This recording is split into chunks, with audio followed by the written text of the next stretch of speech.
প্রিয় মুসলিম এবং অমুসলিম ভাই ও বোনেরা, আসসালামু আলাইকুম। স্বাগতম আমাদের অনুষ্ঠানে Ramzan a date with doctor Zakir. আমি আপনাদের হোস্ট ইউসুফ চেম্বার্স। আর আজকে আমাদের আলোচনার টপিক রমজান, আত্ম উন্নয়ন এবং ইসলাহ দেয়ার মাস, পর্ব 2। ডক্টর জাকির, আসসালামু আলাইকুম রহমতুল্লাহি ওবারাকাতুহু। ওয়ালাইকুম আসসালাম রহমতুল্লাহি ওয়া বারাকাতুহু। তো ডক্টর জাকির, আমাদের গত পর্বে আমরা কথা বলেছিলাম, আসলে আপনি বলেছেন আর আমি শুনেছি, 70টা গুরুতর পাপ সম্পর্কে। আমরা একটা একটা করে বিস্তারিতভাবে আলোচনা করব ইনশাআল্লাহ এই গুরুতর পাপগুলো নিয়ে। আজকের এই অনুষ্ঠানে যেটা নিয়ে আলোচনা করব সেটা হলো জিনা। তাহলে সবার আগে আপনি কি বলবেন ইসলামিক দৃষ্টিতে জিনাকে কিভাবে দেখা হয়, আর এই ধরনের পাপ করলে ইসলাম ধর্ম অনুযায়ী কি রকম শাস্তির বিধান রয়েছে? আলহামদুলিল্লাহ, ওয়াসসালাতু ওয়াসসালাম আলা রাসূলিল্লাহ ওয়া আলা আলিহি ওয়া সাহবিহি আজমাইন, আম্মা বাদ। আউযু বিল্লাহি মিনাশ শাইতানির রাজীম, বিসমিল্লাহির রহমানির রহিম। রব্বি ইশরাহ লি সাদরি ওয়া ইয়াসসির লি আমরি ওয়াহলুল উকদাতাম মিন লিসানি ইয়াফকাহু কাওলি। জিনা মানে অনৈতিক যৌন সম্পর্ক। একজন পুরুষ আর একজন মহিলা বিবাহিত যদি না হয় আর যৌন সম্পর্ক স্থাপন করে, সেটাকে বলা হয় জিনা। এর মানে বৈবাহিক সম্পর্কের বাইরে যৌন সম্পর্ক স্থাপন। আর ইসলামিক শরিয়ার একটা প্রধান লক্ষ্য হচ্ছে সম্মান ও বংশগতি বজায় রাখা। সেই কারণে জিনা অর্থাৎ অবৈধ যৌন সম্পর্ক হচ্ছে একটা বড় গুনাহ। আল্লাহ সুবহানাহু ওয়া তাআলা পবিত্র কোরআনে বলেছেন, সূরা ইসরা অধ্যায় নম্বর 17 আয়াত নম্বর 32, তোমরা জিনার নিকটবর্তী হইও না, তোমরা নিকটবর্তী হইও না অবৈধ যৌন সম্পর্কের, কারণ এটা একটা অশ্লীল কাজ, এক পাপ থেকে আরেক পাপের রাস্তা খুলে দেয়। ইসলাম যথাসাধ্য চেষ্টা করে গেছে এই সম্মানটাকে বজায় রাখতে, পুরুষ ও মহিলার সম্মান। এ ব্যাপারে অনেক দিক নির্দেশনা দেওয়া হয়েছে শরিয়াতে, কোরআন এবং হাদিসে, যেগুলো মানুষকে জিনার কাছাকাছি আসতে বাধা দেয়।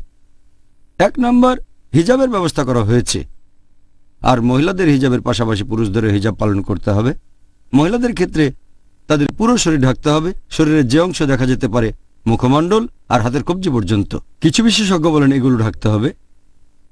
আর আল্লাহ বলেছেন হিজাবের কথা, আল্লাহ তাআলা পবিত্র কোরআনে হিজাবের কথা বলেছেন প্রথমে পুরুষ, তারপর মহিলাদের জন্য। আল্লাহ পবিত্র কোরআনে বলেছেন সূরা নূর অধ্যায় নম্বর 24 আয়াত নম্বর 30, মুমিন পুরুষদের বলো তারা যেন দৃষ্টি সংযত করে লজ্জাস্থানে হেফাজত করে। যখন একজন পুরুষ কোনো মহিলাকে দেখবে, তখন যদি তার মাথায় কোনো খারাপ চিন্তা আসে, সে দৃষ্টি নিচু করবে। পরের আয়াতে মহিলাদের হিজাবের কথা বলা হয়েছে পবিত্র কোরআনে সূরা নূর অধ্যায় 24 আয়াত 31, মুমিন নারীদের বলো তারা দৃষ্টি নিচু করবে, লজ্জাস্থানের হেফাজত করবে। আর সাধারণত যা প্রকাশ থাকে তা ব্যতীত যেন সৌন্দর্য প্রকাশ না করে, যেন কাপড় দিয়ে বক্ষ দেশে আবৃত করে, এরকম আরো অনেক কথা। তাহলে দৃষ্টি সংযত রাখা খুব গুরুত্বপূর্ণ। এটা জিনাকে অনেকাংশেই বাধা দেয়। আর এই জিনা বা অনৈতিক যৌন সম্পর্কের শাস্তি, যেটা এখানে শাস্তি 2 ধরনের, জিনার প্রকারভেদের উপর নির্ভর করে। জিনা হতে পারে 2 প্রকার। 1 নম্বর হচ্ছে অবিবাহিত পুরুষ ও মহিলার মধ্যে অনৈতিক যৌন সম্পর্ক স্থাপন করা, ইংরেজিতে এটাকে বলা হয় ফর্নিকেশন। আর বিবাহিত পুরুষ বা মহিলা যদি অনৈতিক সম্পর্ক স্থাপন করে, এটাকে বলা হয় অ্যাডাল্ট্রি। দুটো ক্ষেত্রে শাস্তি কিছুটা আলাদা। আল্লাহ পবিত্র কোরআনে বলেছেন সূরা নূর অধ্যায় নম্বর 24 আয়াত নম্বর 2, অবিবাহিত মহিলা বা পুরুষ যদি ব্যভিচার করে, তাহলে সেই ব্যভিচারী হোক সে মহিলা বা পুরুষ, প্রত্যেককে 100 কশাঘাত করবে, 100 বার চাবুক মারবে। আর তোমরা তাদের প্রতি সহানুভূতি দেখাবে না। এবং মুমিনদের একটা দল যেন এই শাস্তি প্রত্যক্ষ করে। তার মানে একজন পুরুষ অথবা একজন মহিলা যে বিবাহিত নয়, সে যদি অবৈধ সম্পর্ক স্থাপন করে, তার শাস্তি হচ্ছে 100টা কশাঘাত, চাবুক দিয়ে 100 বার মারবে। এরপর অ্যাডাল্টারির শাস্তি নিয়ে যদি বলতে হয়, মানে বিবাহিত পুরুষ মহিলার মধ্যে অনৈতিক সম্পর্ক স্থাপন, এটা আছে সহিহ বুখারীতে খণ্ড নম্বর 8 বুক অব হুদুদ হাদিস নাম্বার 6814। এক লোক নবী সাল্লাল্লাহু আলাইহি সাল্লামের কাছে এসে বলল যে আমি ব্যভিচার করেছি, অ্যাডাল্টারি করেছি। তারপর সে আরও 4 বার একই কথা বলল যে সে ব্যভিচার করেছে। আর নবী তখন আদেশ দিলেন লোকটাকে শাস্তি পেতে হবে, পাথর ছুঁড়ে হত্যা করতে হবে, কারণ সে বিবাহিত পুরুষ। তাহলে অ্যাডাল্ট্রি মানে বিবাহিত পুরুষ বা মহিলার অনৈতিক যৌন সম্পর্কে শাস্তি, সেটা পাথর ছুঁড়ে মৃত্যুদণ্ড। আরও একটা হাদিস আছে সহিহ বুখারীতে, খণ্ড নম্বর 8, বুক অফ হুদুদ, হাদিস নাম্বার 6819। এক ইহুদি পুরুষ আর মহিলা ব্যভিচার করার সময় ধরা পড়ল। তাদের নবীর সামনে আনা হলো। নবী তাদের জিজ্ঞেস করলেন, তোমাদের ধর্ম অনুযায়ী ব্যভিচার করলে শাস্তি কি? তারা বলল যে আমাদের পুরোহিত নিয়মটা বানিয়েছেন যে মুখ চারকোল দিয়ে কালো করে দেওয়া হবে। নবী বললেন, ধর্মগ্রন্থ আনো আর আমাকে দেখাও। ইহুদি পুরুষ ধর্মগ্রন্থ এনে কিছু অংশ ঢেকে নিয়ে তারপর পড়া শুরু করল। একজন সাহাবা তখন বললেন, তোমার হাতটা সরাও।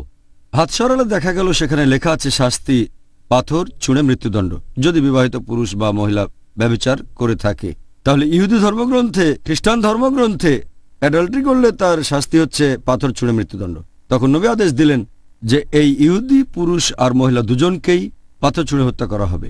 একটা হাদিস আছে সহিহ মুসলিমে, খণ্ড নম্বর 3, বুক অফ হুদুদ, হাদিস নাম্বার 4191। নবী বলেছেন, যদি কোনো লোক জিনা করে, যদি অবিবাহিত পুরুষ অথবা মহিলা হয়, যদি জিনা করে অর্থাৎ ফর্নিকেশন, এখানে শাস্তি হচ্ছে 100টা কশাঘাত আর তাদের নির্বাসন দেওয়া হবে 1 বছর। নবী এরপর আরও বলেছেন, যদি কোনো বিবাহিত পুরুষ বা মহিলা জিনা করে থাকে, যদি অবৈধ সম্পর্ক স্থাপন করে থাকে মানে অ্যাডাল্ট্রি, আর বিবাহিত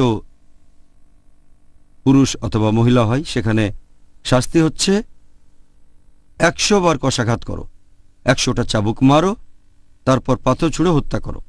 এ হচ্ছে জিনার ক্ষেত্রে বিভিন্ন রকমের শাস্তি। এটা ইসলাম ধর্মে গুরুতর পাপগুলোর মধ্যে একটা। আর আল কাবায়ের গ্রন্থে ইমাম আজ-জাহাবি এটাকে রেখেছেন 10 নম্বর পাপ হিসেবে, জিনা, অ্যাডাল্টারি আর ফর্নিকেশন। ডক্টর জাকির, এখন আপনি কি আমাকে বলবেন যে ইসলাম ধর্ম অনুযায়ী সমকামিতার শাস্তি কি হতে পারে? আর একটা ব্যাপারে আমি জানতে চাইব যে অনেকে বলে যে সমকামিতা নাকি জেনেটিক।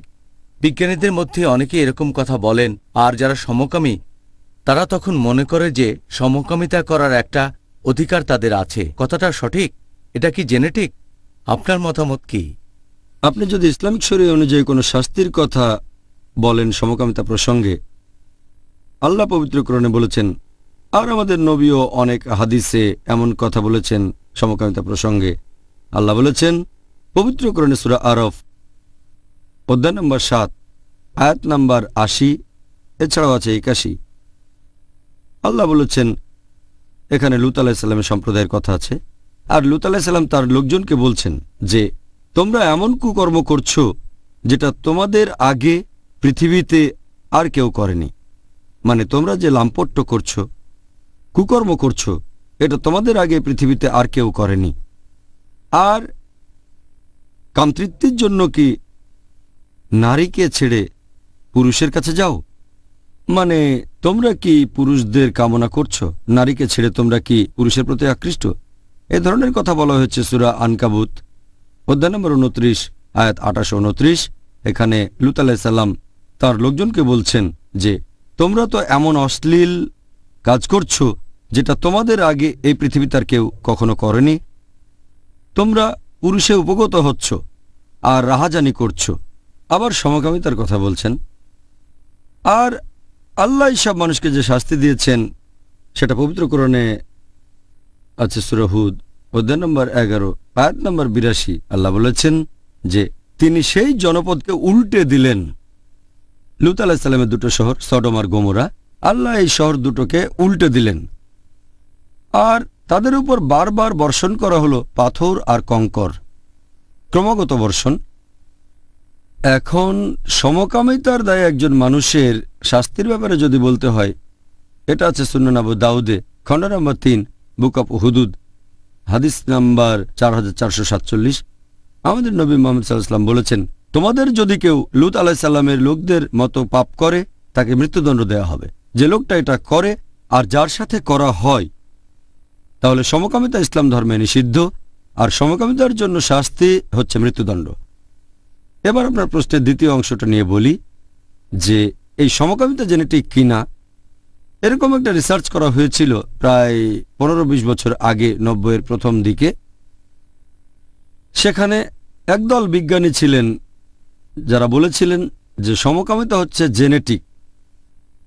পরবর্তীতে আরও রিসার্চ করা হয়েছে, সেখানে প্রমাণ হলো আগের রিসার্চের কথা ভুল। যে লোক প্রথম এই থিওরির কথা তুলেছিলেন তিনি নিজেই ছিলেন সমকামী। সমকামিতা যে জেনেটিক, এটার বিরুদ্ধে অনেক আর্টিকেল লেখা হয়েছে। এরকম একটা আর্টিকেল আছে 2004 সালের এপ্রিলের 6 তারিখে, আছে লাইফস্টাইল নিউজ.com-এ। সে আর্টিকেলটার শিরোনাম হচ্ছে বর্ন অর ব্রেড, সমকামিতা নিয়ে আলোচনা। লিখেছেন রবার্ট নাইট। এই আর্টিকেলটা প্রচার করার পেছনে অবদান রয়েছে বেশ কয়েকজন আমেরিকান মহিলার। তারা প্রমাণ করতে চেয়েছিল সমকামিতা জেনেটিক না, কারণ তাদের গরজ ছিল। রবার্ট নাইট বিভিন্ন আর্টিকেল সংগ্রহ করলেন বিজ্ঞানীদের কাছ থেকে, সংশ্লিষ্ট লোকজনের কাছ থেকেও, আর প্রমাণ করলেন সমকামিতা জেনেটিক না। তিনি ডক্টর রবার্ট স্পিটজারের উদ্ধৃতি দিয়েছেন লাইফসাইট নিউজ.com থেকে। তিনি সাইকিয়াট্রির প্রফেসর, আমেরিকার কলম্বিয়া ইউনিভার্সিটিতে, ইউএসএ। তিনি প্রমাণ করেছেন যে সমকামিতা জেনেটিক না। আর তিনি 1973 সালে আমেরিকান সাইকিয়াট্রিস্ট অ্যাসোসিয়েশনের লিস্ট থেকে এটা বাদ দিয়ে দিলেন যে সমকামিতা মানসিক অসুস্থতা। ভুল প্রমাণ করে এটা লিস্ট থেকে বাদ দিলেন যে মানসিক অসুস্থতা না। তিনি রিসার্চ করলেন আর 200-এরও বেশি মানুষকে বিভিন্ন পরামর্শ দিলেন যারা সমকামী ছিল। পরবর্তীতে তাদের অনেকে সমকামিতা থেকে সরে এসেছে। যে লোক প্রথম বলেছিলেন যে সমকামিতা হচ্ছে জেনেটিক, তার নাম ডিন হ্যামার। উনিও ছিলেন আমেরিকাতে ন্যাশনাল ইনস্টিটিউট অফ হেলথ। আর তিনি রিসার্চ করেছিলেন 40 জোড়া সমকামী মানুষের উপরে। বলেছিলেন যে একটা সমকামী জিন আছে, সেই কারণেই নাকি সমকামিতা বংশগত হতে পারে। পরবর্তীতে ডক্টর জর্জ রাইস ডিন হ্যামারের পরীক্ষাটা নিজেই করতে চাইলেন, নিলেন 52 জোড়া সমকামী মানুষ। তবে দুঃখের কথা, তিনি কোনো সমকামী জিন পেলেন না। যখন প্রমাণিত হলো যে সমকামিতা জেনেটিক কথাটা ঠিক নয়, তখন হ্যামার বললেন এখানে স্যাম্পলটা অনেক বড়, সেজন্য খুঁজে পায়নি, আমার স্যাম্পলটা ছোট ছিল, এভাবে অজুহাত দেখালেন। পরবর্তীতে অনেক বিজ্ঞানী, অনেক সাইকিয়াট্রিস্ট এটা নিয়ে রিসার্চ করেছেন। তারাও বুঝতে পেরেছেন যে নিঃসন্দেহে সমকামিতা জেনেটিক না। আর এমনকি doctor anal Sanders, national institute of health, যে ইনস্টিটিউট থেকে এসেছেন ডিন হ্যামার, তিনিও রিসার্চ করেছেন। তারপর পেপারে ছাপা হয়েছে 1 জুন 1998 সালে টরেন্টোতে সাইকিয়াট্রিক কনফারেন্সে। তিনি নিশ্চিতভাবে প্রমাণ করেছেন যে সমকামিতা জেনেটিক না। তাহলে সমকামিতা জেনেটিক হতে পারে না, আর পাপ উত্তরাধিকার সূত্রে আসে না। ইসলাম ধর্মে এরকম কোনো ধারণা নেই। এটা খ্রিস্টান ধর্মের একটা ধারণা, অন্যান্য ধর্মেরও। তবে ইসলাম ধর্মে একজন মানুষ কখনোই অন্যের পাপের বোঝা বহন করবে না। আমরা বিশ্বাস করি পাপ উত্তরাধিকার সূত্রে আসে না, আর সমকামিতাও বংশগত নয়। ও জাজাকাল্লাহ খায়ের, আপনি খুব সুন্দরভাবে ব্যাখ্যা করেছেন। আর আমি জানি যে অনেক মুসলিম আছে যারা মনে করে যে সমকামিতা জেনেটিক। এ কথাটা বলা হয়েছিল এখন থেকে প্রায় 10 বছর আগে, তাই না? নাকি 10 বছরের সামান্য একটু কম? 14 বছর। তবে এখনো অনেকে এটাকে সত্যি বলে মনে করে। আল্লাহ যেন আমাদের মনে করে যারা পুরো ব্যাপারটা জানে না। যারা পুরোটা জানে তারা এই ব্যাপারে নিশ্চিত যে কথাটা ঠিক না। ডক্টর জাকির, আপনার কাছে আমাদের পরের প্রশ্ন, সেটা রিবা। এটাও অন্যতম একটা গুরুতর পাপ। আর দুর্ভাগ্যজনকভাবে এখনকার দিনে অনেক মুসলিম মনে করে যে সুদ বা রিবা পুরোপুরি বৈধ আমাদের এই বর্তমান সমাজের প্রেক্ষাপটে। এই বিষয়ে কিছু বলেন যার ভিত্তি কোরআন আর সুন্নাহ। আমি এটা মানি যে অনেক মুসলিম মনে করে রিবার ইন্টারেস্ট একই জিনিস না, মনে করে আইনসম্মত। তবে রিবার মানে মূল জিনিসের অতিরিক্ত। এটার মধ্যে আছে ইউজারি, খুব চড়া হারের সুদ। তবে এর মধ্যে ইন্টারেস্টও আছে, কারণ ইন্টারেস্টের সংজ্ঞাটাই হচ্ছে টাকা ধার দিয়ে টাকা উপার্জন। আর ইউজারি চড়া হারের সুদ, ছোট হোক বা বড় হোক, রিবা জিনিসটা হারাম। এর মধ্যে আছে ইন্টারেস্ট, এছাড়াও আছে ইউজারি। আর আল্লাহ সুবহানাহু ওয়া তাআলা পবিত্র কোরআনে এই রিবা শব্দটা উল্লেখ করেছেন সব মিলিয়ে 8 বার। এটা আছে সূরা আলে ইমরান অধ্যায় নম্বর 3 আয়াত নম্বর 130, সূরা নিসা অধ্যায় 4 আয়াত 61, সূরা বাকারা অধ্যায় 2 আয়াত নম্বর 275, এখানে 3 বার বলা হয়েছে। এরপর আবার সূরা বাকারা অধ্যায় 2 আয়াত 276, তারপর সূরা বাকারা অধ্যায় 2 আয়াত 278 ও 279। আল্লাহ এই দুটো আয়াতে বলেছেন তোমরা রিবার দাবি ছেড়ে দাও, অর্থাৎ ইন্টারেস্টের দাবি, এবং যারা এই রিবার দাবি ছেড়ে দেবে না তারা যেন আল্লাহ এবং রাসূলের সাথে যুদ্ধের জন্য প্রস্তুত থাকে। তার মানে আপনি যদি রিবা নেন বা দেন, আল্লাহ এবং রাসূল আপনার বিরুদ্ধে যুদ্ধ ঘোষণা করবেন। এছাড়া আরও বড় গুনাহ যেমন মাদকদ্রব্য নেয়া, অ্যালকোহল পান করা, ড্রাগ ইত্যাদি। তবে রিবা বড় গুনার পাশাপাশি রিবায় জড়িত থাকলে আল্লাহ এবং রাসূল আপনার বিরুদ্ধে যুদ্ধ ঘোষণা করবেন। এটা পবিত্র কোরআনের একমাত্র আয়াত, মাত্র একটা পাপের ক্ষেত্রে আল্লাহ এবং রাসূল আপনার বিরুদ্ধে যুদ্ধ ঘোষণা করবেন, সেটা রিবা। তাহলে রিবা হচ্ছে খুবই বড় একটা গুনাহ, সেজন্য এটাকে বড় গুনার তালিকায় রাখা হয়েছে 12 নম্বরে। আল কাবায়ের গ্রন্থে লিখেছেন ইমাম আয-যাহাবী 12 নম্বরে আছে। আর রিবার শাস্তির ব্যাপারে যদি বলি, এটা আছে সহিহ মুসলিমে খণ্ড নম্বর 3 হাদিস নাম্বার 3881। আমাদের নবী মুহাম্মদ সাল্লাল্লাহু আলাইহি ওয়াসাল্লাম অভিশাপ দেন সে লোকজনকে যারা রিবা নেয় এবং রিবা দেয়, যারা ইন্টারেস্ট নেয় আর ইন্টারেস্ট দেয়, যারা লিপিবদ্ধ করে আর যে দুজন সাক্ষী থাকে, তারা সবাই সমান। নবী বলেছেন সবগুলো মানুষ অভিশপ্ত। যে লোক রিবা নেয়, যে রিবা দেয়, আর যে সেটা লিপিবদ্ধ করে, আর যে লোক সাক্ষী থাকে সে, তাদের সবাই অভিশপ্ত আর সবাই একই স্তরে। এছাড়া আরও একটা হাদিস আছে মুস্তাদরাক আল হাকিমে, হাদিস নাম্বার 2260। প্রিয় নবী মুহাম্মদ সাল্লাল্লাহু আলাইহি ওয়াসাল্লাম বলেছেন যে এই রিবার মধ্যে 73টা প্রকারভেদ আছে, আলাদা আলাদা স্তর। সবচেয়ে নিচেরটা সমান হচ্ছে কোনো মানুষ যদি তার মায়ের সাথে জিনা করে থাকে, সবচেয়ে নিচের সারির এটা রিবা। 73টার মধ্যে সেটা হচ্ছে মায়ের সাথে জিনা করার মতো পাপ হবে। এটা একটা সহিহ হাদিস। আর এটা উল্লেখ আছে মাসনাদ আহমেদে খণ্ড নম্বর 5 পৃষ্ঠা নম্বর 225। এছাড়াও এই হাদিসটার উল্লেখ আছে সহিহ আল জামিতে হাদিস নাম্বার 3375। আমাদের নবী মুহাম্মদ সাল্লাল্লাহু আলাইহি ওয়াসাল্লাম বলেছেন, যদি কেউ 1 দিরহাম সমমূল্যের রিবা গ্রহণ করে, সেটা 36 বার জিনা করার চেয়েও গুরুতর পাপ। যদি আপনি রিবা নেন 1 দিরহাম, সেটা হবে 36 বার জিনা করার চেয়েও বড় গুনাহ। তাহলে এই হচ্ছে ইসলামে রিবার শাস্তি আর পাপের গুরুত্ব। এখনকার দিনে দেখবেন যে পশ্চিমা বিশ্বের বেশিরভাগ দেশ রিবার ভেতরে তারা ডুবে আছে। সব কিছুর ভেতরে ইন্টারেস্ট। যদি লোন নেন ইন্টারেস্ট, বাড়ি কিনবেন ইন্টারেস্ট, গাড়ি কিনবেন ইন্টারেস্ট, ক্রেডিট কার্ড, এভাবে সবাই। আর এই সিস্টেম বানায় গরিব মানুষকে আরও গরিব। অনেক ধনী লোকও দেউলিয়া হয়ে যেতে পারে, তবে এতে সাধারণত ধনীরা আরও ধনী হয়। রিবার অনেকগুলো খারাপ দিকের উপরে একটা লেকচার দিয়েছি, ইন্টারেস্ট ফ্রি ইকোনমি প্রমালগামেটেড বাই কোরআন। সেখানে রিবার খারাপ দিকগুলো সব প্রমাণ করেছি। এখনকার দিনে দেখবেন আপনি বেশি লাভ করতে পারবেন যদি ইসলামিক নিয়মে ব্যবসা বাণিজ্য করেন, লাভ ক্ষতি শেয়ার করা। ইন্টারেস্টের চেয়ে এটা অনেক ভালো। সে কারণেই বেশিরভাগ বড় কোম্পানি জিরো ডেট কোম্পানি। তারা ব্যাংক থেকে লোন নেয় না, তারা মার্কেটে শেয়ার ছাড়ে, শেয়ার বিক্রি করে, মানুষের সাথে লাভ ভাগাভাগি করে। এটা ইসলামিক কনসেপ্ট। আর বেশিরভাগ বড় কোম্পানি ডেট ফ্রি কোম্পানি, দেখবেন যে তারা কোনো রকম লোন নেয় না। আসলে ইসলামিক কনসেপ্ট অনুযায়ী তারা চলছে।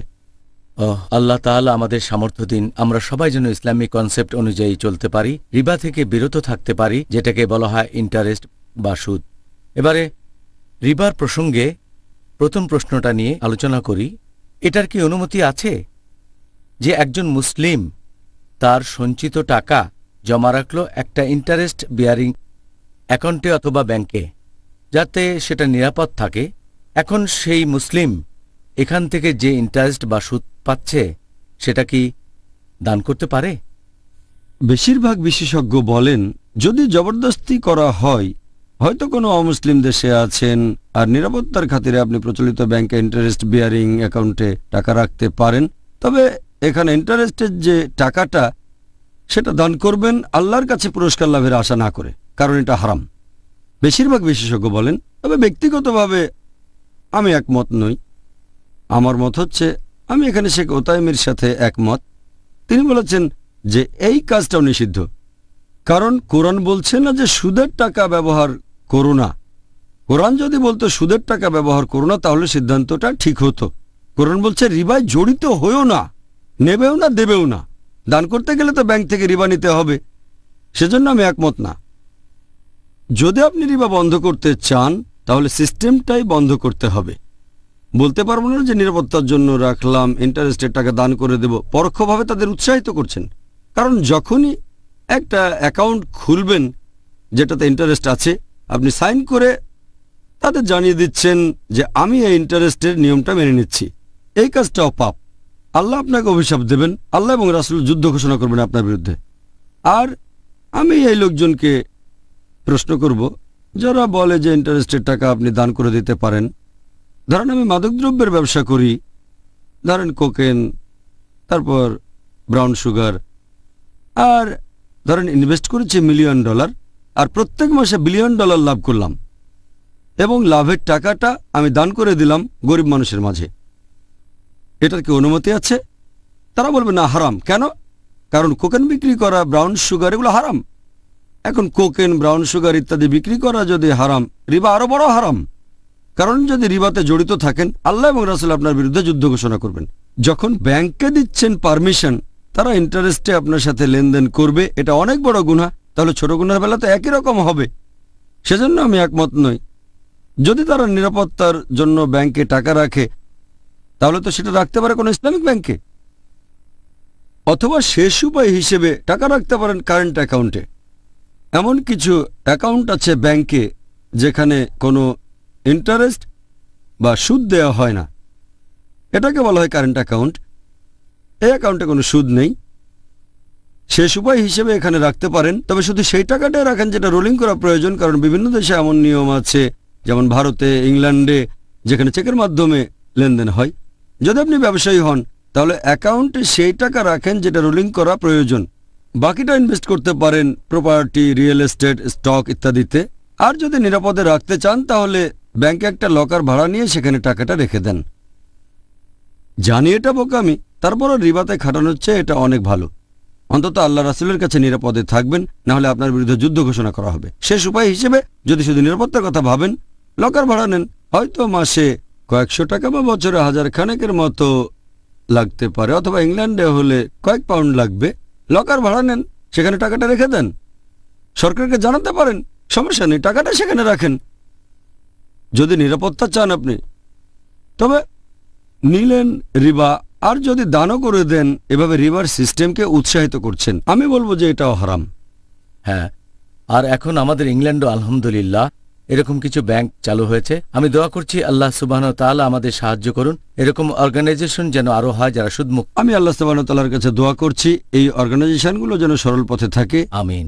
তারা যেন সত্যি সত্যি ইন্টারেস্ট ফ্রি হয়। ইনশাআল্লাহ, ইনশাআল্লাহ।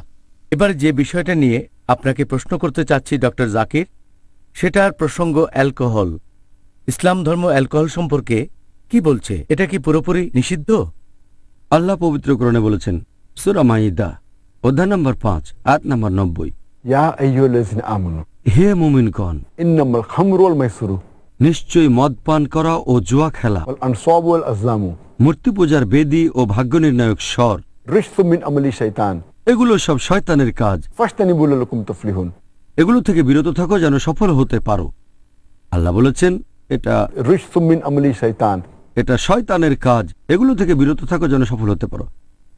আর ইমাম আয-যাহাবী আল কাবায়ের গ্রন্থের লিস্টে 70টা বড় গুনাহ, সেখানে অ্যালকোহল পান করা আর মাদকদ্রব্য, খামার, মদ পান করা, এটা রয়েছে 19 নম্বরে। মাদকদ্রব্য নিয়ে খ্রিস্টান ধর্মেও নিষিদ্ধ। বাইবেল পড়লে দেখবেন এটা আছে বুক অব প্রভার্বস অধ্যায় নম্বর 20 অনুচ্ছেদ 1, বলা হয়েছে যে মদ পানে নিয়ন্ত্রণ থাকে না। এটা খুব বিধ্বংসী পানীয়, মদ পান করে তারা মূর্খের মতো আচরণ করে। এরপর বুক অব এফিসিয়েন্স অধ্যায় 5 অনুচ্ছেদ 18, তোমরা মদ খেয়ে মাতাল হও না। দুর্ভাগ্যজনকভাবে আমরা দেখি যে ইহুদি এবং খ্রিস্টানরা বাইবেলের এই নির্দেশটা মেনে চলে না। আর এখানে কারণটা কি? কোন যুক্তিতে ইসলাম অ্যালকোহলকে নিষিদ্ধ করেছে? সাধারণত মানুষের মধ্যে একটা ইনহিবিটরি সেন্টার থাকে। এই ইনহিবিটরি সেন্টার মানুষকে সেসব কাজে বাধা দেয় যেগুলো অযৌক্তিক বা যে কাজগুলো করা ঠিক না। যেমন ধরেন, কোনো লোক হয়তো প্রকৃতিটাকে সাড়া দিতে যাচ্ছে, ইনহিবিটরি সেন্টার বলবে কাজটা সবার সামনে করো না, কোনো টয়লেটে যাও, আমাদের ব্রেন নিষেধ করবে। আবার ধরেন কেউ হয়তো বাবা মার সাথে কথা বলছে, এটা বলবে বাবা মাকে অসম্মান করে কথা বলো না, অশ্লীল ভাষা ব্যবহার করো না। ইনহিবিটরি সেন্টার এভাবেই কাজ করে। যখন কোনো মানুষ নেশাগ্রস্ত থাকে, যখন কোনো মানুষ মাদকদ্রব্য গ্রহণ করে, মদ খায়, অ্যালকোহল, তার ইনহিবিটরি সেন্টার কাজ করে না, জানে না তখন কি বলছে তারা, সেজন্য অনেকেই তখন অভিশাপ দেয় অথবা গালমন্দ করতে থাকে। দেখবেন খুব অশ্লীল কথা বলছে, তারপর দেখবেন হয়তো জামা কাপড়েই প্রসাব করে ফেলছে। এসবের কারণ তাদের ইনহিবিটরি সেন্টার কাজ করছে না। আর খেয়াল করলে দেখবেন অ্যালকোহল পান করার কারণেই বিভিন্ন অপরাধ সংঘটিত হয়। ইউএস ডিপার্টমেন্ট অব জাস্টিসের রিপোর্টে 1996 সালে প্রত্যেক দিন, এটা 1996 সালের কথা, প্রত্যেক দিন 2713 জন মহিলা ধর্ষিত হয়েছে। তার মানে প্রতি 32 সেকেন্ডে আমেরিকায় একটা ধর্ষণের ঘটনা ঘটেছে 96 সালে। আর এই রিপোর্ট বলছে ধর্ষণ করেছে যে মানুষগুলো, তাদের বেশিরভাগই তখন নেশাগ্রস্ত ছিল। এছাড়া আমেরিকার আর একটা পরিসংখ্যান বলছে যে আমেরিকার মধ্যে 8% মানুষ অজাচার করে, নিকটাত্মীয়দের সাথে যৌন সম্পর্ক স্থাপন। তার মানে প্রতি 12 জনের মধ্যে একজন আমেরিকান অজাচার করে থাকে, আর তাদের বেশিরভাগই যখন অজাচার করে তখন নেশাগ্রস্ত থাকে। তাহলে বুঝতে পারছেন এই অ্যালকোহল স্বাস্থ্যের জন্য ক্ষতিকর, এটা অনেক অসুখ বিসুখের কারণ। এছাড়াও এই অ্যালকোহল এইডস হওয়ার একটা কারণ, এটা কিছুদিন আগে জানা গেছে। আর অনেক লোক এরকম মনে করে যে আমি সোশ্যাল ড্রিঙ্কার, আমি মাত্র এক পেগ খাই আর কখনো নেশাগ্রস্ত হই না। যদি অ্যালকোহলিকদের ইন্টারভিউ নেন দেখবেন সবাই এরকম বলবে যে প্রথম দিকে তারা ছিল সোশ্যাল ড্রিঙ্কার। কোনো লোকই প্রথমে অ্যালকোহলিক হওয়ার জন্য মদ খায় না, সবাই থাকে সোশ্যাল ড্রিঙ্কার, পরবর্তীতে অ্যালকোহলিক হয়ে যায়। আর যদি কোনো সোশ্যাল ড্রিঙ্কারকে জিজ্ঞেস করেন যে কয়েক বছর ড্রিঙ্ক করে যাচ্ছে, এই কয়েক বছরে আপনি কতবার নেশাগ্রস্ত হয়ে পড়েছেন, দেখবেন সে কয়েকবার নেশাগ্রস্ত হয়ে পড়েছে, যত কন্ট্রোলই থাকুক না কেন তার। কোনো মানুষ যখন নেশাগ্রস্ত হয় তখন যদি এমন পাপ করে যেমন ধর্ষণ, অজাচার, এটা ক্ষমার অযোগ্য পাপ, এই ক্ষতিপূরণ করা যায় না। আর আপনারা দেখবেন এ কারণে আমাদের নবী মুহাম্মদ সাল্লাল্লাহু আলাইহি ওয়াসাল্লাম বলেছেন, এটা আছে ইবনে মাজাহ খণ্ড নম্বর 3, বুক অব ইনটক্সিকেন্টস অধ্যায় নম্বর 30, হাদিস নাম্বার 3371। আমাদের প্রিয় নবী বলেছেন যে মাদকদ্রব্য অ্যালকোহল হচ্ছে সব পাপের জননী, অ্যালকোহল সকল পাপের জননী। এছাড়া আরেকটা হাদিস ইবনে মাজাহ খণ্ড নম্বর 3, বুক অব ইনটক্সিকেন্টস অধ্যায় নম্বর 30, হাদিস নম্বর 3392। আমাদের নবী বলেছেন, যে জিনিস বেশি পরিমাণ খেলে নেশাগ্রস্ত হবে তার সামান্য পরিমাণটাও তোমাদের জন্য নিষিদ্ধ। সামান্য পরিমাণে খাওয়া যাবে না, বলতে পারবেন না যে মাত্র একটা পেগ খাবো, যেটার বেশি পরিমাণ নেশাগ্রস্ত করে তার কম পরিমাণ নিষিদ্ধ। আমাদের নবী 10 ক্যাটাগরির মানুষকে অভিশাপ দিয়েছেন যারা অ্যালকোহলের সাথে জড়িত। এটার উল্লেখ আছে ইবনে মাজাহ খণ্ড নম্বর 3, বুক অব ইনটক্সিকেন্টস অধ্যায় নম্বর 30, হাদিস নম্বর 3380। আমাদের নবী বলেছেন 10 ক্যাটাগরির লোক যারা অ্যালকোহলের সাথে জড়িত তারা অভিশপ্ত। যে এটাকে চুলাই করে, যার জন্য চুলাই করা হয়, যে এটা পান করে, যে এটা বহন করে আনে, যার জন্য আনা হয়, যে বিক্রি করে, যে পরিবেশন করে, তারপর যে অ্যালকোহল বিক্রির টাকা বিভিন্ন কাজে ব্যবহার করে, এই অ্যালকোহল যে কেনে আর যে এটা অন্য কারোর জন্য কেনে। তাহলে এই 10 ক্যাটাগরির মানুষ হচ্ছে অভিশপ্ত, আল্লাহ তাআলা তাদের অভিশাপ দেন।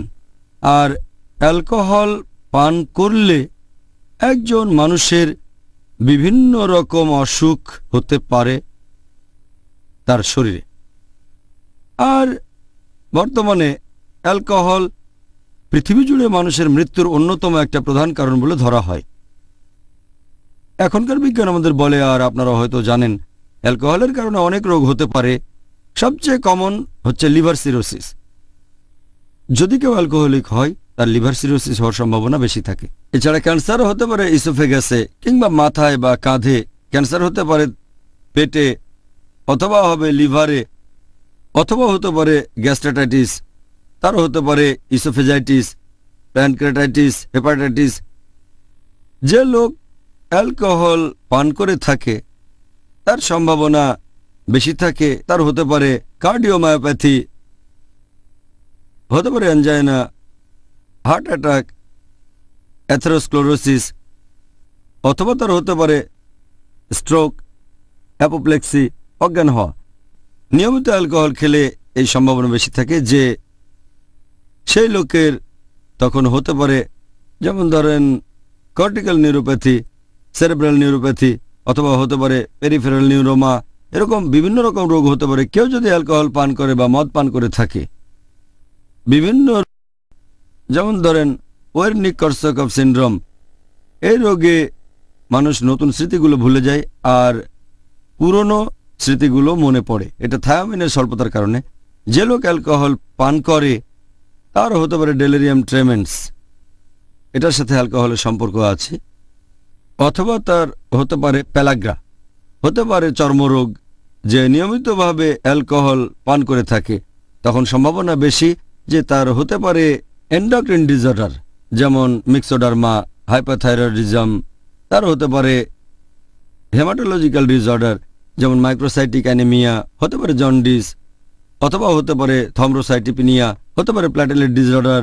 যে লোক অ্যালকোহল পান করে সেখানে তার সম্ভাবনা থাকে যে সাধারণ ঔষধ যেমন মেট্রোনিডাজল, ফ্লাজিল এগুলো কাজ করবে না যদি সে নিয়মিতভাবে অ্যালকোহল পান করে থাকে। যে নিয়মিতভাবে অ্যালকোহল পান করে তার হতে পারে বিভিন্ন ইনফেকশন, কারণ রোগ প্রতিরোধ ক্ষমতা কমে যায়। সম্ভাবনা বেশি থাকে যে তার হতে পারে বুকে ইনফেকশন, যেমন lung abscess, emphysema, pulmonary tuberculosis. কোনো মহিলা অ্যালকোহলিক হলে তার প্রভাব আরও বেশি ক্ষতিকর হতে পারে। মহিলাদের জন্য লিভার সিরোসিস খুবই বিপজ্জনক। যদি গর্ভবতী হয় তার হতে পারে অ্যালকোহল ফিটাস সিনড্রোম। বিভিন্ন চর্মরোগ হতে পারে, যেমন অ্যালোপেসিয়া। তার হতে পারে নেল ডিস্ট্রফি, হতে পারে অ্যাঙ্গুলার স্টোমাটাইটিস। এভাবে আপনি বিভিন্ন রোগের নাম বলে যেতে পারেন কয়েক ঘন্টা ধরে, যেগুলো হয় শুধুমাত্র অ্যালকোহল পান করার কারণে। এখনকার দিনে দেখবেন যে মেডিকেল ডাক্তাররা তারা বলে অ্যালকোহলিজম একটা অসুখ। এভাবে তারা আসলে বলতে চায় যে অ্যালকোহলিকের প্রতি নিষ্ঠুর হবেন না, তাকে দোষ দেওয়া যাবে না।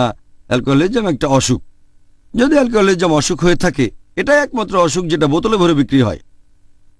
এটাই একমাত্র অসুখ যার বিজ্ঞাপন দেওয়া হয় খবরের কাগজে, বিভিন্ন ম্যাগাজিনে, রেডিও ব্রডকাস্ট স্টেশনে। বিজ্ঞাপন দেওয়া হয় বিভিন্ন স্যাটেলাইট চ্যানেলগুলোতে, টেলিভিশনে। এটাই একমাত্র অসুখ যেটা বিক্রি হয় লাইসেন্স করা দোকানগুলোতে। এটা একমাত্র অসুখ যেটা থেকে সরকার আয় করে থাকে। এটা একমাত্র অসুখ যেটার কারণে সড়ক দুর্ঘটনা হতে পারে। এটা একমাত্র অসুখ যেটা পরিবারকে ধ্বংস করে দেয়। এটাই একমাত্র অসুখ যেটা ভাইরাস, ব্যাকটেরিয়ার কারণে হয় না। এটা কোনো অসুখই না। আল্লাহ বলেছেন সূরা মাইদা অধ্যায় নম্বর 5 আয়াত নম্বর 90, রিজসুম মিন আমালি শাইতান এটা হলো শয়তানের কাজ। ফাজতানিবু লাকুম তুফলিহুন। এগুলো বর্জন করো যাতে সফল কাম হতে পারো। সুবহানাল্লাহ। আমার মতে এই অ্যালকোহল থেকে দূরে থাকার মতো যথেষ্ট কারণ আছে আমাদের সবার জন্য, পুরো মানব জাতির জন্য। ইনশাআল্লাহ। জাযাকাল্লাহ খায়ের, সুন্দর বলেছেন। এখন ডক্টর জাকির, আমি যেটা জানতে চাইব সেটা হলো কারো নামে কুৎসা রটানো আর পেছন থেকে নিন্দা। আপনি কি এ ব্যাপারে ইসলামিক নিয়মটা বলবেন, এই কুৎসা রটানো আর নিন্দার ব্যাপারে? আল্লাহ পবিত্রকরণে বলেছেন সূরা হুজুরাত অধ্যায় নম্বর 49 আয়াত নম্বর 12 যে অনুমান করা থেকে তোমরা বিরত থাকো, কারণ বেশিরভাগ ক্ষেত্রেই অনুমান করা পাপ। কুৎসা রটিও না, অন্য মানুষের পেছন থেকে কখনো তার নিন্দা করো না। তোমরা কি তোমাদের মৃত ভাইয়ের মাংস খেতে প্রস্তুত আছো? না, তোমরা এটা ঘৃণা করো। তার মানে যদি কুৎসা রটানো আল্লাহ পবিত্র কোরআনে বলেছেন এটা হলো তোমার মৃত ভাইয়ের মাংস খাওয়ার সমান, এটা কি পছন্দ করো? উত্তর হচ্ছে না। ভাইয়ের মাংস খাওয়া এটাই তো হারাম। মৃত কিছুর মাংস খাওয়া এটা দ্বিগুণ পাপ। এমনকি ক্যানিমাল যারা নরমাংস খায় তারা মৃত ভাইয়ের মাংস খায় না। পবিত্র কোরআন বলছে কুৎসা রটানো হলো নিজের মৃত ভাইয়ের মাংস খাওয়ার সমান। একটা হাদিস আছে সহিহ মুসলিমে, খণ্ড নাম্বার 4, হাদিস নাম্বার 6265। আমাদের প্রিয় নবী মুহাম্মদ সাল্লাল্লাহু আলাইহি ওয়াসাল্লাম বলেছেন যে তোমরা কি জানো কুৎসা কি? সাহাবীগণ বললেন আল্লাহর রাসূলই ভালো জানেন। তখন নবী বললেন যে কেউ যদি অন্য কারো বিরুদ্ধে কথা বলে তার পেছন থেকে, যেটা হয়তো সে পছন্দ করবে না, সেটাকে তখন বলা হয় কুৎসা রটানো। একজন তখন নবীকে প্রশ্ন করল, আমার কথা যদি সত্যি হয়, লোকটার যদি সেই দোষ থাকে, তখন নবী বললেন যদি কারো পেছন থেকে তার বিরুদ্ধে বলো আর সেটা সত্যি হয় তখন কুৎসা রটানো, যদি মিথ্যে হয় তাহলে মিথ্যে অপবাদ। এই দুটোই নিষিদ্ধ, কুৎসা রটানো আর মিথ্যা অপবাদ দেয়া পুরোপুরি নিষিদ্ধ। আর আল্লাহ পবিত্র কোরআনে বলেছেন সূরা হুমাজা অধ্যায় নম্বর 104 আয়াত নম্বর 1, ওয়াইলুল লিকুল্লি হুমাযাতিল লুমাযা।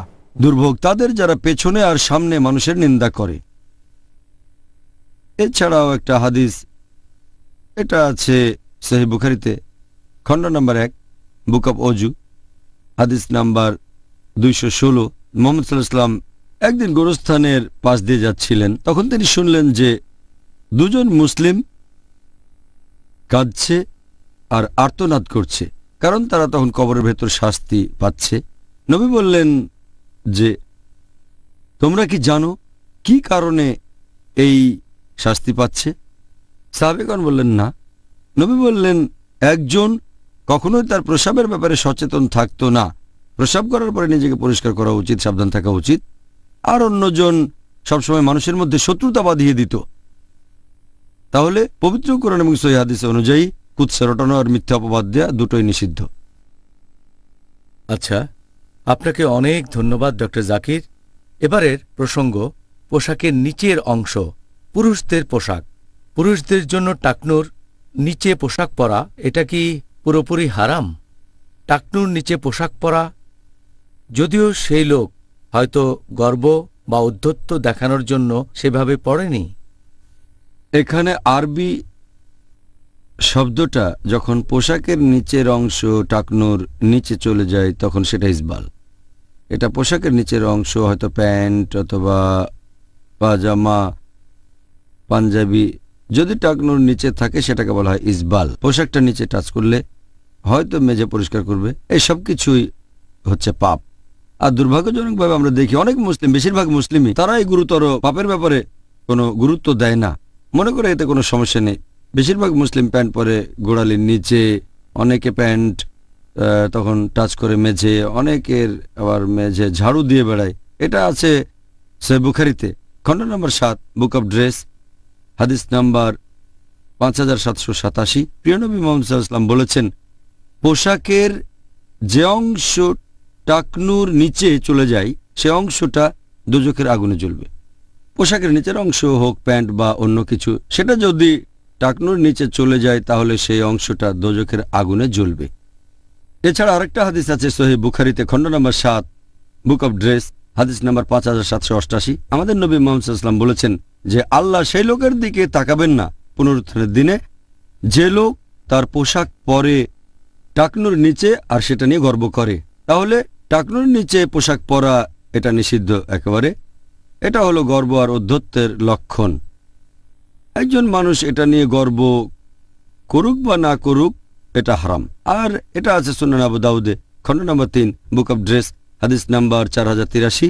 বলা হয়েছে তোমাদের পোশাকের নিচের অংশ, যেমন তোমার শার্ট অথবা তোমার পাগড়ি, যদি সেটা টাকনুর নিচে চলে যায়, মাটিতে গড়াগড়ি খায়, তাহলে রোজ কিয়ামতের দিনে আল্লাহ তোমার দিকে তাকাবেন না। তাহলে ইসবাল মানে পায়ের টাকনুর নিচে পোশাক পরা এটা গুরুতর পাপ। আর কিছু লোক বলে যে গর্ব আর ঔদ্ধত্য না দেখালে এভাবে পড়ার অনুমতি আছে, এটা সম্পূর্ণ ভুল ধারণা, এটা মোটেও ঠিক না। চিন্তা করেন মুহাম্মদ সাল্লাল্লাহু আলাইহি ওয়াসাল্লামের সময়ে নবী তখন সাহাবীগণকে বলেছেন যে তোমাদের পোশাকের নিচের অংশ টাকনুর উপরে থাকবে, সবাই এভাবেই পরেছেন। এখন দেখেন, যদি আমরা বলি যে টাকনুর নিচে পোশাক পরতে পারবো যদি গর্ব না করি, তাহলে বোঝাতে চাচ্ছি যে সাহাবীগণের চেয়ে উপরে আমরা। নবী সাহাবীগণকে বলেছেন যে পোশাকের নিচের অংশ টাকনুর উপরে রেখো, পোশাক থাকবে টাকনুর উপরে। যদি বলি আমাদের পরার দরকার নেই, যদি মনে করি যে এভাবে পরে গর্ব না করলে কোনো সমস্যা নেই, এটা দিয়ে বোঝাতে চাচ্ছেন আপনারা সাহাবীগণের চেয়ে ভালো, যেটা মোটেও ঠিক না। সেজন্যই ইসবাল, তার মানে টাকনুর নিচে পর্যন্ত পোশাক পরা, গর্ব করেন বা না করেন এটা হারাম। গর্ব করলে বড় গুনাহ, কারণ দ্বিগুণ পাপ করছেন। টাকনুর নিচে পরা প্লাস গর্ব আর ঔদ্ধত্য, এটা দ্বিগুণ পাপ। আপনাকে অনেক ধন্যবাদ ডক্টর জাকির। এবারে আপনার কাছে পরের প্রশ্ন, ইসলাম ধর্ম তাদের বিরুদ্ধে কি ব্যবস্থা নেবে যারা কোনো আদালতে গিয়ে মিথ্যা বলে এবং মিথ্যা সাক্ষ্য দেয়? আদালতে মিথ্যা সাক্ষ্য দেওয়ার প্রসঙ্গে যদি বলেন, আল্লাহ পবিত্র কোরআনে বলেছেন সূরা নূর অধ্যায় নম্বর 24 আয়াত নম্বর 4, যদি কেউ কোনো মহিলার পবিত্রতা বা শুদ্ধতা সম্পর্কে মিথ্যা অপবাদ দেয় এবং যদি 4 জন সাক্ষী হাজির না করে থাকে, তাকে তাহলে 80 বার কশাঘাত করা হবে। তার মানে তাকে 80 বার চাবুক মারা হবে, আর ভবিষ্যতে কখনোই তার সাক্ষ্য নেওয়া হবে না। তাহলে কেউ মিথ্যে সাক্ষ্য দিলে তার শাস্তি হবে এরকম। এছাড়া আরেকটা হাদিস আছে সহিহ বুখারী খণ্ড নম্বর 3 বুক অব উইটনেসেস, হাদিস নাম্বার 2654। সাহাবীগণকে আমাদের নবী মুহাম্মদ সাল্লাল্লাহু আলাইহি ওয়াসাল্লাম বললেন, সবচেয়ে মারাত্মক পাপ কোনটা সেটা কি তোমাদের বলবো? সাহাবীগণ উত্তর দিলেন, বলেন হে আল্লাহর রাসূল। মুহাম্মদ সাল্লাল্লাহু আলাইহি ওয়াসাল্লাম বললেন যে 1 নম্বর আল্লাহর সাথে কাউকে শরীক করা, 2 নম্বর বাবা আর মাকে অসম্মান করা। এরপর আমাদের নবী আরও বললেন 3 নম্বর হচ্ছে মিথ্যে সাক্ষ্য দেয়া, এটা গুরুতর পাপ। আরেকটা হাদিস সুনান আবু দাউদ খণ্ড নম্বর 3 হাদিস নাম্বার 3592, প্রিয় নবী মুহাম্মদ সাল্লাল্লাহু আলাইহি ওয়াসাল্লাম বলেছেন যে নামাজ পড়ার পরে নবী ঘুরে তাকালেন আর বললেন, মিথ্যে সাক্ষ্য দেয়া এটা হচ্ছে আল্লাহর সাথে কাউকে শরীক করার মতো গুরুতর গুনাহ। এই হাদিসে মুহাম্মদ সাল্লাল্লাহু আলাইহি ওয়াসাল্লাম বলেছেন যে মিথ্যা সাক্ষ্য দেয়া শিরক করার মতো বড় গুনাহ। এ কারণে এটা হচ্ছে একটা বড় গুনাহ ইসলাম ধর্মে। আজকের অনুষ্ঠানের শেষ প্রশ্ন, এটা জ্যোতিষশাস্ত্র নিয়ে। এই ব্যাপারে ইসলামিক নিয়মটা কি বলবেন?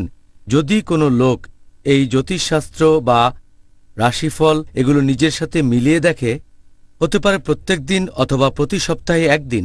জ্যোতিষশাস্ত্র আর ভাগ্য গণনা এই সম্পর্কে যদি বলতে হয়, এখন এটা বেশ কমন পুরো পৃথিবীতে। আপনি পেপারটা খুললে দেখতে পাবেন বিভিন্ন নক্ষত্রের অবস্থান, মকর রাশি বা তুলা রাশি, এরকম রাশিচক্র, আর অনেক মানুষই এগুলো বিশ্বাস করে। যদি কেউ এসব নক্ষত্রের অবস্থান, রাশিচক্র আর জ্যোতিষশাস্ত্রে বিশ্বাস করে, তাহলে সেটা হবে শিরক করা, তাকে বলা হবে মুশরিক। যদি কেউ মজা পাওয়ার জন্য পড়ে, অনেকে এরকম পত্রিকা উল্টাতে উল্টাতে রাশিচক্রের পাতাটা পড়ে ফেলল, তাহলে এটাও একটা পাপ। কারণ আমাদের নবী মুহাম্মদ সাল্লাল্লাহু আলাইহি ওয়াসাল্লাম বলেছেন, এটা আছে সহিহ বুখারীতে খণ্ড নম্বর 2 হাদিস নম্বর 1038, মুহাম্মদ সাল্লাল্লাহু আলাইহি ওয়াসাল্লাম ফজরের নামাজ শেষে পেছন ফিরে বললেন যে আল্লাহ বলেছেন, কিছু লোক আছে যারা আমাকে বিশ্বাস করে আর কিছু লোক আছে আমাকে বিশ্বাস করে না। যারা বিশ্বাস করে বৃষ্টি হয়েছে, এটা আল্লাহ সুবহানাহু ওয়া তাআলার কারণে, তারা আমাকে বিশ্বাস করে, গ্রহ নক্ষত্রে বিশ্বাস করে না। আর যারা বিশ্বাস করে বৃষ্টি হয়েছে নক্ষত্রের কারণে, তারা গ্রহ নক্ষত্রে বিশ্বাস করে, আমাকে বিশ্বাস করে না। এছাড়া আরও একটা হাদিস মাসনাদ আহমেদে খণ্ড নম্বর 2 হাদিস নাম্বার 9536, প্রিয় নবী মুহাম্মদ সাল্লাল্লাহু আলাইহি ওয়াসাল্লাম বলেছেন, যদি কেউ ভাগ্য গণনাকারীর কাছে যায় যে ভবিষ্যৎ বলে আর তাকে বিশ্বাস করে, সে বিশ্বাস করে না মুহাম্মদ সাল্লাল্লাহু আলাইহি সাল্লামকে, আমাকে বিশ্বাস করে না। আরেকটা হাদিস আছে সহিহ মুসলিমে খণ্ড নম্বর 4 হাদিস নম্বর 5540, প্রিয় নবী মুহাম্মদ সাল্লাল্লাহু আলাইহি সাল্লাম বলেছেন, যদি কেউ কোনো গণকের কাছে যায় আর যদি তাকে বিশ্বাস করে, তার দোয়া কবুল করা হবে না 40 রাত। তাহলে ভাগ্য গণনা আর জ্যোতিষশাস্ত্রকে নিন্দা করা হয়েছে ইসলামে। আল্লাহ বলেছেন সূরা মাইদা অধ্যায় 5 আয়াত নম্বর 90, ইয়া আইয়ুহাল্লাযীনা আমানু হে মুমিনগণ, ইন্নামাল খামরু ওয়াল মাইসিরু, নিশ্চয় মদপান ও জুয়া খেলা ওয়াল আনসাবু ওয়াল আজলামু মূর্তি পূজার বেদী ও ভাগ্য নির্ণায়ক স্বর, রুজসুম মিন আমালি শাইতান এগুলো সব শয়তানের কাজ। ফাজতানিবু লাআল্লাকুম তুফলিহুন। এগুলো থেকে বিরত থাকো যাতে সফল হতে পারো। তাহলে ভাগ্য গণনা হচ্ছে শয়তানের কাজ, এটা থেকে বিরত থাকবো যাতে সফল হতে পারি। ডক্টর জাকির, আপনি খুব সুন্দর বলেছেন, জাযাকাল্লাহ খায়ের। আল্লাহ তাআলা যেন ওয়া আপনাকে ইয়্যাকুম। পুরস্কৃত করেন। আল্লাহ তাআলা আপনি যেন আজকে কবুল আমাদের করেন। অনেক তথ্য জানিয়েছেন কোরআন আর সুন্নাহর ভিত্তিতে। আপনি বিভিন্ন প্রশ্নের উত্তর খুবই সুন্দরভাবে দিয়েছেন। জাযাকাল্লাহ খাইরান। ওয়া ইয়্যাকুম। আল্লাহ যেন কবুল করেন। আমিন।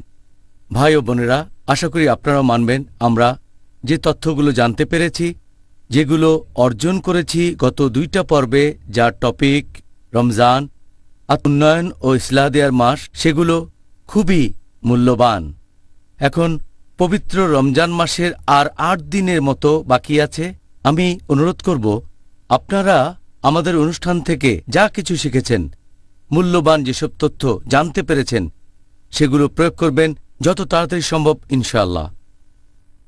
যদি আরও কিছু জানতে চান এই আত্ম উন্নয়ন আর এই পবিত্র মাসে আর ইসলাহ, তাহলে দেখতে পারেন পর্ব 3 আগামীকাল। তাহলে দেখা হবে একই সময়ে। আসসালামু আলাইকুম ওয়া রাহমাতুল্লাহি ওয়া বারাকাতুহু।